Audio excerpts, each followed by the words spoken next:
All right, everyone, we are live. A very good afternoon and warm welcome to Sri Chaitanya. This is your NEET 10, a game changer series, which claims that you're going to get 650 plus marks in merely these 10 days. So this is our day 8. Today is 2nd of May and tomorrow 3rd and 4th, finally, our 10 days will be completed. So basically, we are going to solve 25 different questions from 25 different concepts. And these concepts are basically analyzed, thoroughly analyzed from last 10 years previous year questions. We have basically find out the concepts from which the questions are repeatedly coming. Because when you will solve the FAQs, you will be able to understand there are certain concepts from which you're going to get question every year, okay? Question might not repeat, but concept will certainly repeat, all right? So those concepts we have picked up and we are going to solve questions from those particular concepts. Hellos and good afternoon, everybody. So first thing first, do hit the like button and share it with all your friends so that we can all have better energy, synergy, and we can solve the questions. Hellos and warm welcome, everybody. So moving on to the classes timing. So your classes starts from 12 and ends at 5:30. Today is like botany session is at 3 to 4 p.m. My name is Beena Yadav. I take care of botany part, and 4:30 to 5:30 will be chemistry. That will be taken up by Pawan Kasu sir.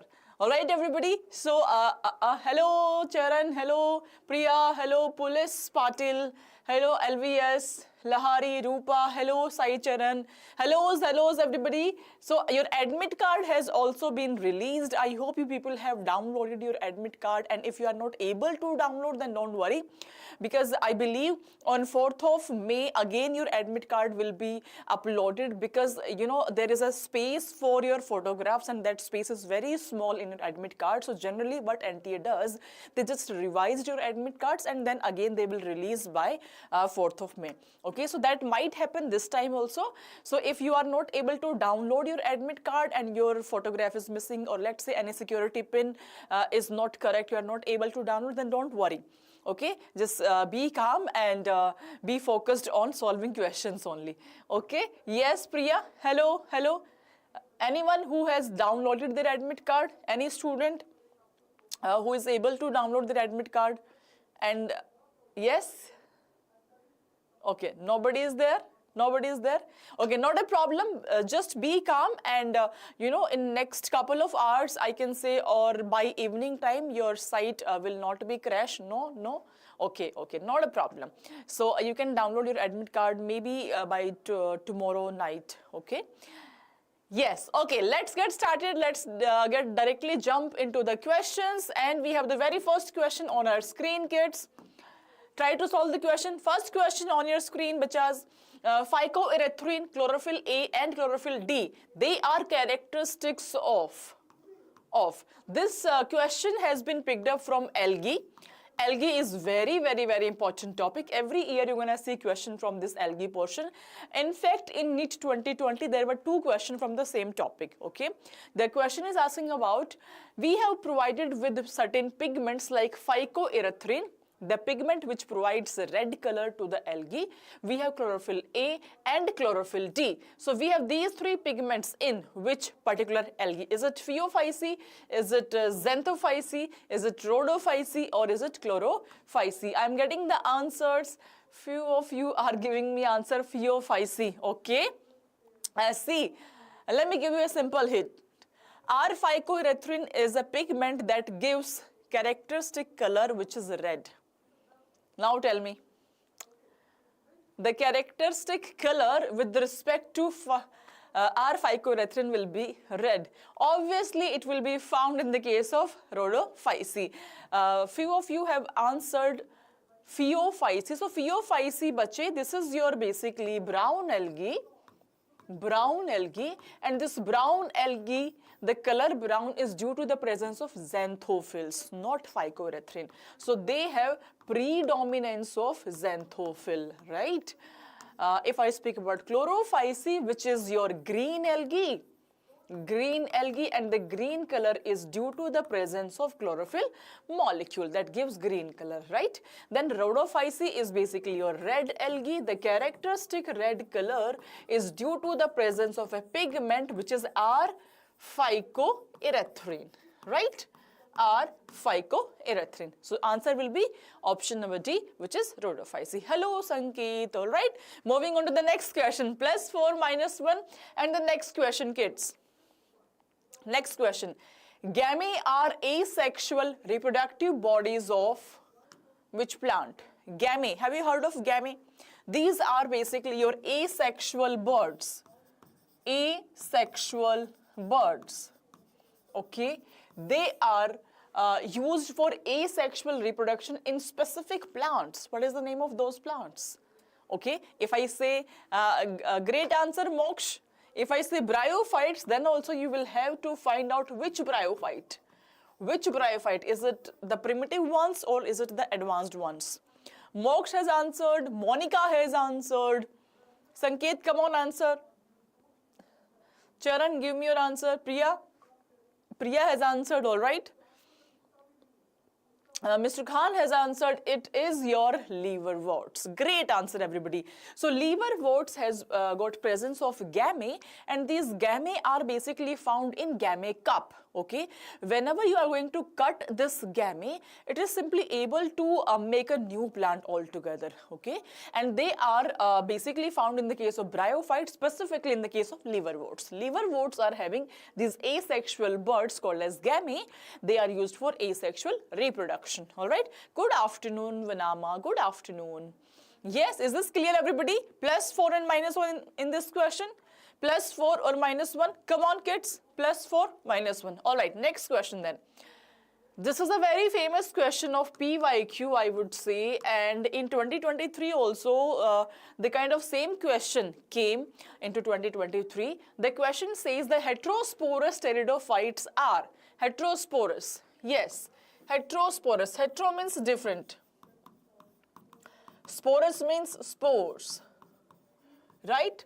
So the plant having presence of two different type of spores are called as heterosporous. Okay, this condition of heterosporous started from pteridophytes. Not all the pteridophytes are heterosporous. Most of the pteridophytes are homosporous. Very few are heterosporous. Going forward, gymnosperms, angiosperms, all are heterosporous. Okay, so you just have to guess those very few pteridophytes that has got presence of two different type of spores.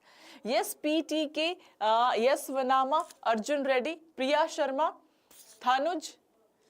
Come on, everybody. Sanket, yes, yes, it is your Selaginella and Salvinia. These two pteridophytes are basically your heterosporous kids.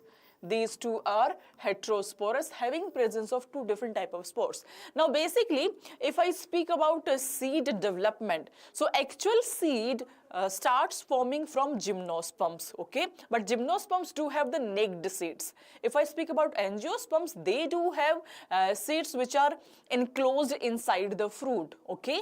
But this development of habit of seed starts from pteridophytes, okay? So basically, we have heterosporous condition, wherein we're going to have two different type of spores, and we will see one simple condition that your gametophyte is retained on the parent sporophyte for a variable period of time. So that is basically starting point, initiation point for development of the seed. So in case of pteridophyte, seeds are not there, but the development of habit of having seeds has started from pteridophyte itself. Okay, and in gymnosperms, of course, seeds will be there, but seeds are naked seeds, they are not enclosed.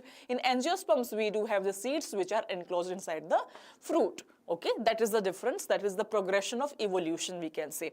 Okay, so in case of pteridophytes, specifically Selaginella and Salvinia, these two plants are your heterosporous. Okay, most of the pteridophytes, I'm again telling you, most of the pteridophytes are homosporous. There are certain exceptions, there are certain examples which are heterosporous. The most common ones are your Selaginella and Salvinia. Okay, so correct answer will be option number C, +4. Can I see +4s? Yes, Sanket, Moksh, +4 kids. And moving on to the next question. Next one. This is quite easy question, I would say, comparative to the rest of the questions. Easy question. The leaves of gymnosperms are well adapted to withstand extreme of temperature. This is a clear line of NCERT. Okay, if I speak about gymnosperms, the leaves are well adapted to withstand extreme of temperature. humidity, and wind, because of which of the following feature? What kind of feature enables them to have such conditions that they do have well adapted, withstand extreme temperature and all? Yes, Monica has answered, right? Ghee Tube has answered. Nice name, by the way. Jogi has answered. Sanket has answered. Arjun Reddy has answered. Great, great. Rest of the students, come on, come on, come on, give your answers. Come on, come on. It is your Thanuj Kumar has answered. Priya Sharma has answered. Great. It is your all of these. See, we have needle-like leaves. If you are going to reduce the surface area of the leaf, then the exposed surface area, if it is less, then transpiration would be less. Okay. So needle-like leaves will be found. Thick cuticle. Cuticle is the layer found above the epidermis. If we have the thick cuticle layer, then we are able to protect our leaf in a better way. And sunken stomata. Stomata are basically sunken. Okay. So all of these three options are correct. That is why answer will be option number D. Yes. Great. Everybody +4, and let's move to the next question. Next one. In today's session only, I have explained this concept. Let me see how many of you are able to do it correct. Come on. In today's session only. Heterospory is found in some members of fill in the blanks, and members of all. Heterospory. Some members of which plant and all the members of which plant? Some members of which plant? Priya Sharma has answered. Great. Thanuj has answered. Great. Some members of and all the members of. Yes, heterospory is a condition wherein we can say we have two different type of spores. Thanuj, all the bryophytes has got presence of heterosporous condition, yes or no? Thanuj? Moksha has answered. Great. Rest of the students, come on, answer. Arjun Reddy. Again, I would like to ask same question to you as well. Do all the plants of bryophyte has got presence of heterosporous condition? Is this yes? Oh, my dear kid, please listen to me very carefully. Heterospory simply means we do have presence of two different type of spores. Two different types of spores are there. Okay, and this condition is related to development of seed, right? So all the gymnosperms, all the angiosperms would be having heterosporous condition. None of bryophyte has heterosporous condition. They all are homosporous. The condition starts dwelling from pteridophytes, wherein we're gonna see most of the pteridophytes are homosporous, but few are heterosporous. The ones which are heterosporous are basically very important for evolutionary perspective. Reason being, seed habit development has been started. Seeds are not being formed again.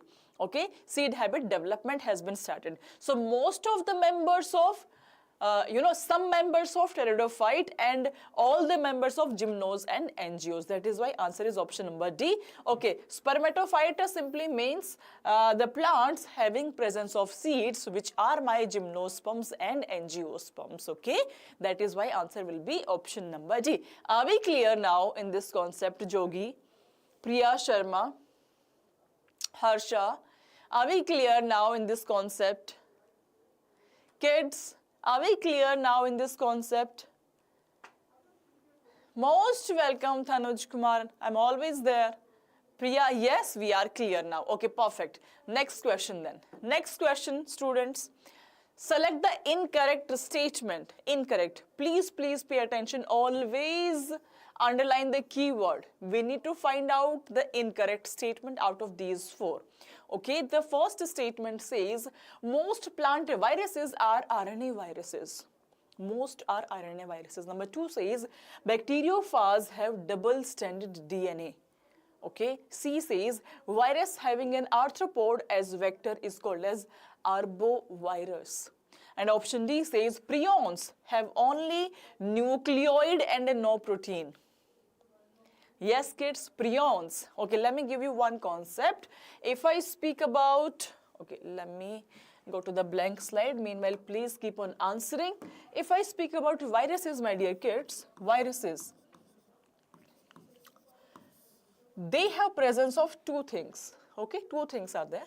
One is your nucleic acid and second is your protein. One is nucleic acid, second is your protein. Clear? Okay. If let's say just nucleic acid, preferably RNA. If my RNA, which is nucleic acid, it is infectious, there is no protein, right? Then I will call it as viroids.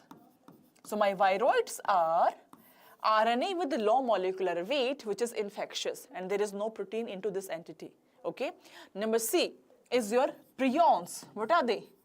What are they? If let's say any abnormally folded protein, it gets infectious.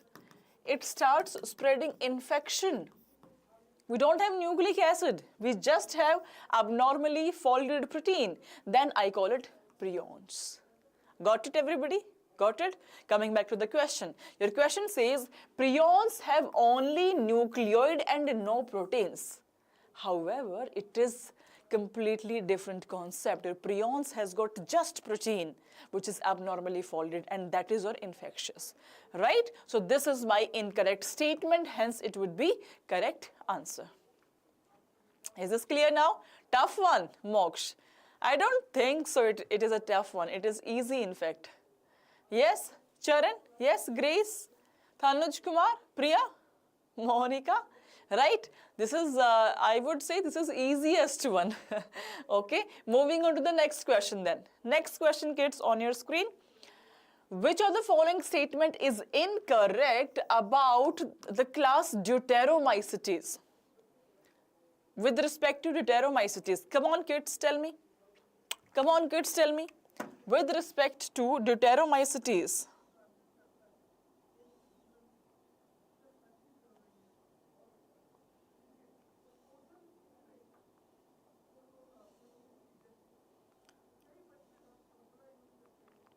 yes, kids.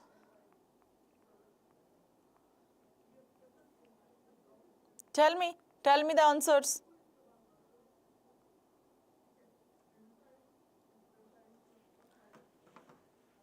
Option C, okay. A, okay. A and C. Deuteromycetes, they reproduce only by asexual spore. Perfectly correct statement, right? Okay. Mycelium in this fungi is branched and septate. Again, correct statement. Example of these fungi are Alternaria, Coletotrichum and Trichoderma. Perfectly correct statement. They have only parasitic form.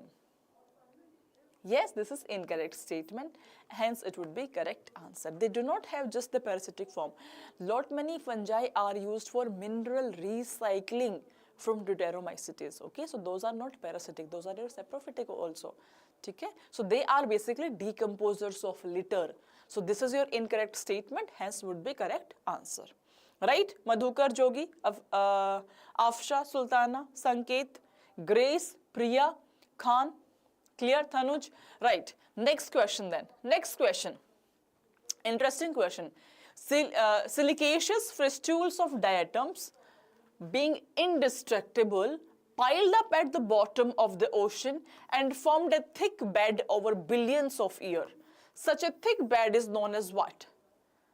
Your silicaceous fistules of diatoms, they are indestructible. So if we leave them for billions of years, they basically pile them. Okay, and they make a thick bed. What is that called as? Correct answers, everybody. This is without any doubt diatomaceous earth. And when we mine this diatomaceous earth, we found a whitish powdery like substance called as diatomite. Very important again. Diatomite. We also call this substance as Kesal good. Kesal good. This is really important. Reason being, number one, it is used to make, yes, of course, Moksh. It is used to make soundproof rooms. It is used for oil and polishing filtration. Okay, this is also used for sugar syrups and all, for clarifying all those things. Okay, this is very important substance. right? Grace. Answer is option number B, which is diatomaceous earth. Clear, everybody? Moving on to the next question then. Come on, next. It was +4 for everybody, I guess. Yes. Which of the following statement is incorrect? Incorrect regarding the structure of typical bacterial cell. Incorrect statement. Come on. Yes, Rupa. Hellos. Incorrect statement. The cells of bacteria have naked circular DNA which is folded to form nucleoid. Okay.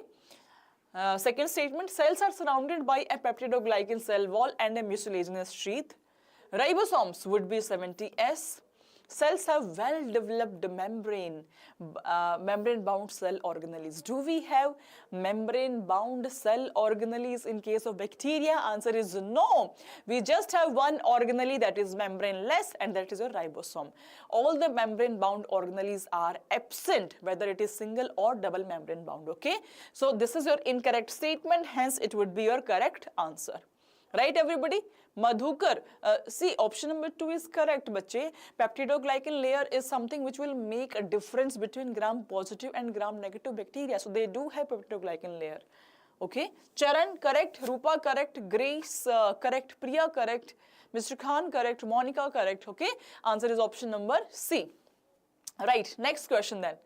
Next question. Organisms living in salty areas are called as. Okay, we have certain bacteria which are capable to thrive into extreme conditions. And by extreme, I mean very extreme. High temperature, very low acidic condition, methane gas producing environment, okay? So the question is asking you about organisms living in salty area are methanogens, halophils, thermoacidophils, yeah, heliophiles. These are your great answers, everybody. Halophiles. Halo simply means your salt. Okay. So the bacteria which are able to survive into high saline environment, high salty areas called as halophils. Okay. Correct answer is option number B. +4 everybody. And next question. High concentration of oxane is present in 2. Oxane. High concentration of oxane is found in the case of, come on everybody. Next question. This is the simplest question of entire session, I would say. Oxane is a phytohormone. Oxane versus cytokinin ratio is responsible for better growth of the plant, I would say. Yes, perfect answers everybody. It is your STEM apex. Thanuj, Arjun, Charan, Afsha, Parmesh, Madhukar, Jogi. Everybody is correct. Priya Sharma is correct. Arjun Reddy is correct. Correct answer, everybody. It is option number 2, which is STEM apex. Moving on to the next question. This line has been picked up from NCERT. Very, very important line, kids. Very important. Okay, these are very important questions, and you are able to solve the questions as well as understand the concept. Do hit the like button and share it with all your friends. Yes, kids? Come on, next question then. In tea plantation and hedge making, gardeners trim the plant regularly so that they remain bushy. In order to keep any plant bushy, we just have to chop it off from the apical position. Okay, so we are chopping our plant from its tip position, right? Scientifically, what exactly we are doing? Parmesh, great. We are doing both the things. We are removing apical dominance. So basically, if we'll remove the apical portion, the lateral buds will start growing. Once your lateral bud will start growing, then only we can achieve bushy condition. Okay, so you will analyze, you will see commonly in any garden, whenever you would go, gardener is always having this big scissor and he's always chopping off the apical part, or I can say the tip part. Okay, so basically he's removing the apical meristem so that my lateral buds can grow in proper way and it can have a bushy appearance. Right, everybody? Yes, perfect. +4. And let's move to the next question. The ultimate electron acceptor of respiration is an aerobic organism is. Ultimate electron acceptor, or we can say terminal. We can say terminal. We can also say final electron acceptor, one and same thing. Terminal, final, ultimate, one and same thing, kids. One and same thing. Yes, it is.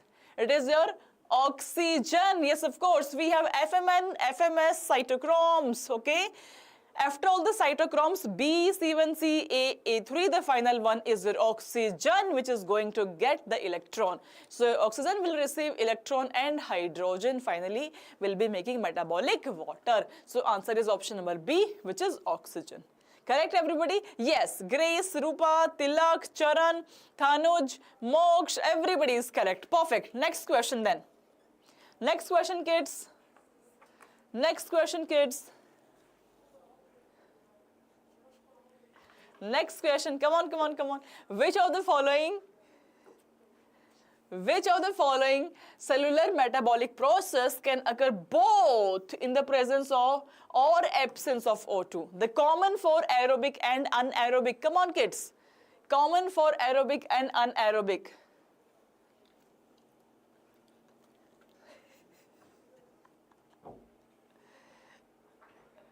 Fermentation can be found in aerobic?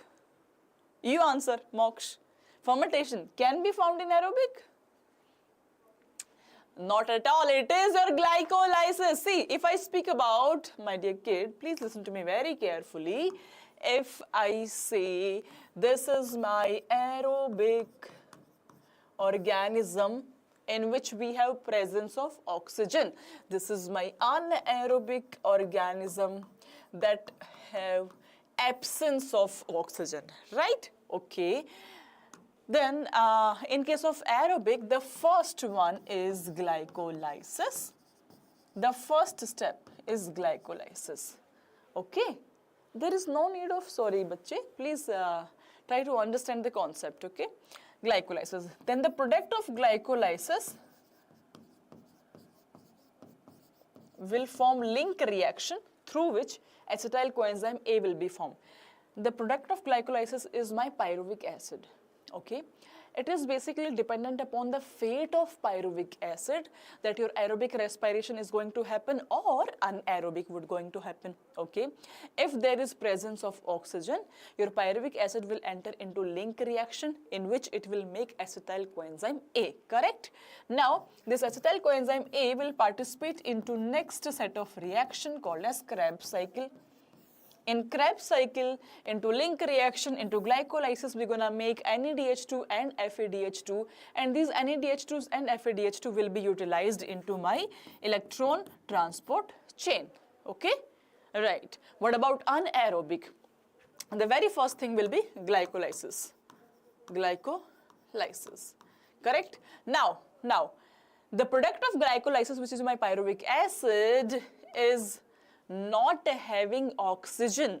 There is this condition of absence of oxygen. In that case, it will participate into fermentation. Fermentation. That's it. That's it. So in case of anaerobic organism, we're gonna find glyco and fermentation. In aerobic, we have glyco-link Krebs electron transport chain. What is common for both of them? So we have glycolysis. We have glycolysis. This was the question. Okay. So common for both is your glycolysis. Is this clear now? Is this clear now? PTK? Parmesh? Is this clear? Yes, ma'am. It is your glycolysis. Perfect. Next question then. Next question. We have to match the column. We have column 1 and column 2. Come on, come on. Next question, kids. Next question. We have two columns, column 1 and column 2. Try to match the columns. In the first one, we have TCA cycle, which is tricarboxylic acid cycle. We have F0, F1 particle. We have end product of glycolysis, and we have pyruvic acid. All right? Come on. TCA cycle, which is tricarboxylic acid cycle, was given by Hans Krebs. Yes? So A is 2. Hans Krebs. F0, F1 particle are found in inner mitochondrial membrane, wherein your electron transport chain will happen. End product of glycolysis is your pyruvic acid that will be encountered by pyruvic acid dehydrogenase, and your pyruvic acid will go for oxidative decarboxylation. Okay, It is option number A. It is option number A. Right? Match. Option A. Yes, Neha. Yes, Thanuj. Yes, Mr. Khan. Yes, Priya Sharma.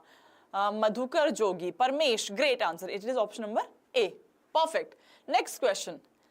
This is your statement-based question. We have to study the following statement regarding chemiosmotic hypothesis. Chemiosmotic hypothesis in mitochondria, and we have to select the correct ones. Okay, we have 3 statements. Let's read every statement. Number 1 is F1 headpiece contains the site for synthesis of ATP from ADP plus PI. So basically, this is my F0 particle, this is my F1 particle, correct? Okay, whenever my 2H plus will pass through this F0, F1 particle, this is my F0, this is my F1, correct? Now this F1, which is protruding on the outer side, is clubbed with ATPase enzyme that will get activated whenever your ADP plus PI will be picked up, and it will form ATP. It will make ATP. Clear? Yes, yes. Great answers, everybody. All the statements are correct. F0 part form the channel through which proton cross the inner membrane. This is the channel. For each ATP produced, 2H plus will be passed, 2H plus is passed, and this is coupled with ATPase. All the 3 statements are perfectly correct. Okay, kids? Yes, students? All the 3 statements are perfectly correct. All right. +4 and -1. Moving on to the next question, kids. Next question on your screen.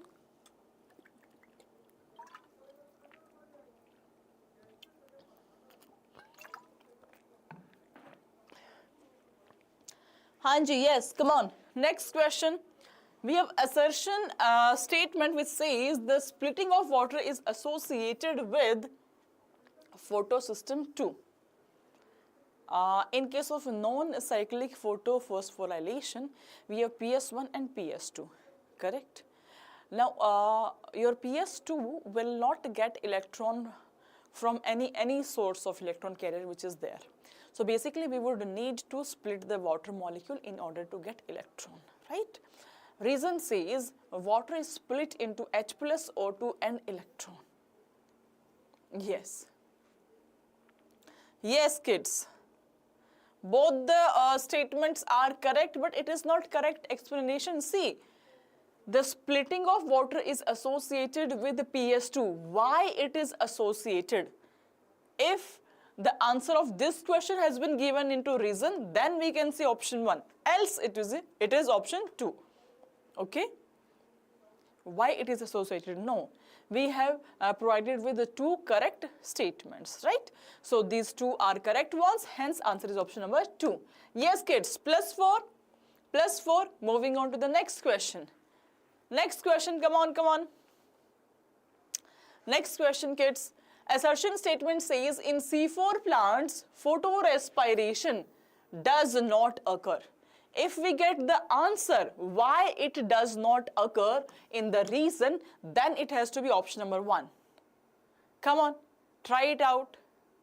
If we get the answer why photorespiration is not happening into C4 plant, then it has to be option number 1. Come on. Come on, kids. Very interesting question. Very interesting question. Yes, Monica. Yes, Priya. Yes. Perfect. Perfect, kids. It is option number 1. Why? See, C4 plants do not have photorespiration. Reason being, they have a mechanism that increases the concentration of CO2 at the enzyme site, which is my rubisco. So basically, they have peptidase enzyme into the outer cell, which is my mesophyll cell. That peptidase will ensure that exclusively CO2 will be passed down in the vicinity of rubisco enzyme. Okay, due to this assurance from the peptidase enzyme, they are able to avoid photorespiration. So why? The answer of why we have got in reason, that is why answer has to be option number 1. Both assertion and reason are correct, and this is correct explanation also. All right, kids? Yes. So it is option number 1. Next question. This is simple question. Simple and easy and straightforward question. PEP is primary CO2 acceptor in. PEP is primary CO2 acceptor in the case of C4 plants, wherein it is going to combine with one carbon. This is 3 carbon, 1 carbon from the CO2, and it will make the first stable product, which is oxaloacetic acid, which is 4 carbon compound. All right, so answer has to be option number 1, C4 plant. Easy question, right? Come on, next question. Next question. Which metal ion is a constituent of chlorophyll? In chlorophyll, we have got 4 porphyrin rings. Students, we have 4 porphyrin rings. All right, and these 4 porphyrin rings are joined together from a central atom. This central ion which is there is your magnesium. Yes, it is Mg2+. Right, it is option number C, magnesium. Perfect answers, Parmesh. Perfect, perfect. Dampala, Charan, Priya, Thanuj. Great, great answer. Rupa, perfect answer, bache. Next question. Next question on your screen. Very interesting question. In a flower, if let's say margins of thalamus will grow upward, enclosing the ovary completely. So thalamus has enclosed the ovary, and the rest of the floral parts are above the ovary. Okay, getting fused with it. So your ovary is inferior in position. Rest of the floral parts are superior. What do we call it? What do we call this type of flower? Come on, we call it epigynous. Epigynous. Epi means above. Gynous means ovary. Okay. So the position of rest of the floral parts, be it calyx, be it corolla, be it androsium, they are above in the position. Okay, your thalamus has basically enclosed your ovary. So rest of the floral parts, calyx, corolla, androsium, are above the ovary, and ovary is inside the thalamus. So my ovary is inferior in position. That happen in the case of epigynous flower. Okay, answer is option number C. Come on. This is the last question. Come on, kids. Last question. Consider the first reaction of TCA cycle. This is first reaction of tricarboxylic acid cycle, or we can say Krebs cycle. Okay.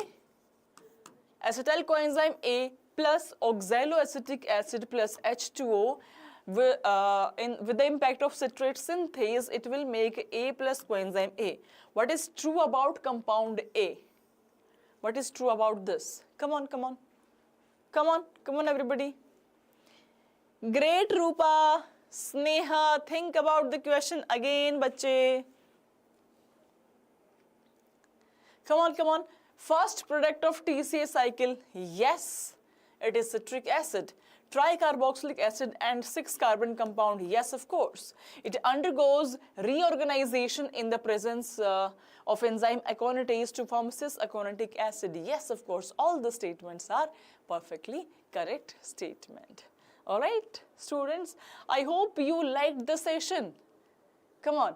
If you have any kind of doubt in any question, then please send your question in the comment section. I'll be very happy to cater all your doubts. And I hope you loved the session. Then please hit the like button, share it with all your friends. And if you are new to our channel, subscribe our channel. And we are going to come up with live analysis of your NEET exam on 5th of May, sharp at 5:30. So be there, everybody. Best of luck for your exam and be there at 5:30 sharp. All right, everybody. So with this, thank you very much for having me, and be happy, be healthy, take care of yourself. Bye, bacho. Bye, students.